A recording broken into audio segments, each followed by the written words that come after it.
आज मन खूप थकलंय ना. असं वाटतंय की हा संघर्ष आता संपणारच नाही. कधी कधी मनात विचार येतो की हे सगळं संपून टाकावं.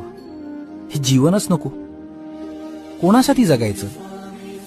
पण खबरदार, जर असा कमकुवत विचार मनात आणला तर आत्महत्या किंवा हार मानणे हे कोणत्याही प्रश्नाचं उत्तर नसतं. ती पळवाट असते. आणि माझा भक्त पळपुटा असूच शकत नाही. तुझ्या आयुष्याच्या सिनेमाचा दिग्दर्शक मी आहे. आणि मी तुझ्या कथेचा शेवट असा दुःखद होऊ देणार नाही. फक्त थोडा वेळ वाट बघ. मध्यांतरात सिनेमा सोडून जाऊ नकोस. चित्र नक्कीच बदलले. उठ, डोळे पुस आणि पुन्हा लढायला सज्ज हो. मी तुझी ढाल बनून सोबत आहे.